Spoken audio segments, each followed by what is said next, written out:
ভাই বছরের এই সময়টা না আমাদের মতো বাইকারদের একটু বেশি আতঙ্কের সময়, কারণ এই সময় এই অটো ট্রাফিক পুলিশ পথচারীর থেকেও বেশি আতঙ্ক দেয় হচ্ছে কোরবানির গরু। ঠিক কিনা? তবে এই সময় বাইক চালাতে গেলে কিছু কিছু মজার চিত্রও দেখা যায় যেগুলো সারা বছর অন্যান্য সময় দেখা যায় না। আচ্ছা, এখন কারো কারো তো গাড়িতে করে গরু নিয়ে যাওয়ার সময় গোয়া দেখা যায়, কিন্তু কারো কারো আবার গাড়ি থেকে গরু নামানোর সময়। অবশ্য আজকালকার গরুগুলো না রেসিস্ট হয়ে গেছে, এরা মেয়েদের সাথে তো কত সুন্দর ব্যবহার করে, কিন্তু ছেলেদের সাথেই।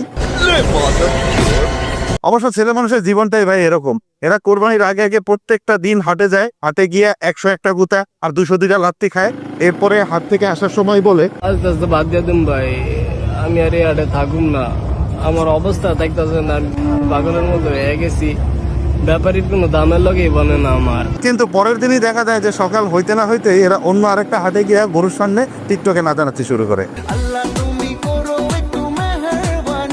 অবশ্য যারা রেগুলারলি হাটে যায় এরাই এই ফিলিংসটা ভালো বোঝে, যে হাটে গিয়ে গিয়ে গরুর পাছার মধ্যে থাপড়ানোর মধ্যে যে একটা আধ্যাত্মিক আর পাশবিক শান্তি আছে, এটা দুনিয়ার অন্য কোনো কিছুর মধ্যে নাই। আর হাটে গিয়ে ভাই আরো একটা শান্তি আছে, সেটা হচ্ছে পাগলা গরুর পাগলামি দেখা। কেউ কেউ যেমন গরু দেখতে গিয়ে গরুর লাথি খায়, আবার কেউ কেউ গরু দেখাইতে গিয়ে গরুর গুতা খায়। দাম চাচ্ছে তো দাম শুনে অনেক ক্রেতারা চলে যাচ্ছে। আবার হাটে কিছু কিছু জাউরা পোলা পাই না, যেগুলার কাজই হলো বিভিন্ন গরুর বিচি হাতানো। এখন সব সময় গরু ছাড় দিয়ে দেয় বলে অন্য প্রাণীও ছাড় দিয়ে দিবে, ব্যাপারটা কিন্তু এরকম না। আর উট হচ্ছে ভাই এরকম একটা প্রাণী যারা ঠিকই আপনার চেহারা মনে রেখে দেয়, আর যখনই সুযোগ পায় আস্তে করে পোঙ্গা মেরে দেয়। এখন হাটে আবার কিছু কিছু জাউরা পোলাপান আছে যেগুলারে গরুর লাত্তি দিলে এরাও থেমে থাকে না।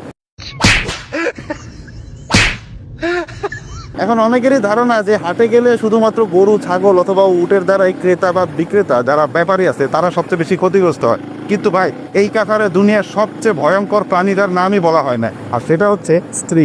গরু বিক্রির টাকা নিয়ে স্বামী স্ত্রীর মাঝে হাতাহাতি ও ঝগড়ার এক পর্যায়ে স্বামীর অন্ডকোষ চাপ দিয়ে ধরেন স্ত্রী মায়া বেগম। পরিবারের সদস্যরা তাকে উদ্ধার করে হাসপাতালে নেওয়ার পথে মৃত্যু হয় 45 বছরের বয়সী ইসমাইল হোসেনের। আর বছরের এই সময়টা ভাই বেশি ভিউ এর আশায় ফুড ব্লগাররাও যায় গরুর রিভিউ করতে, কিন্তু গরুরাও ভালো মতো চিনে যে কে আসল ব্লগার আর কে ফুড ব্লগার। বেশ মাংস কিন্তু আছে, এই যে আসন্ন কোরবানিকে কেন্দ্র করে এই গরুটা কিন্তু নো নো নো, এই গরুটা কিন্তু মাই গড। তবে এগুলো তো গেল মনে করেন হাটের কথা, এখন আসি এগ্রোর উচ্চ মর্যাদা সম্পন্ন বংশের গরুর কথা। এখন আপনারা অনেকে বলতে পারেন যে গরু আর উচ্চ মর্যাদা সম্পন্ন বংশের কেমনে হয়।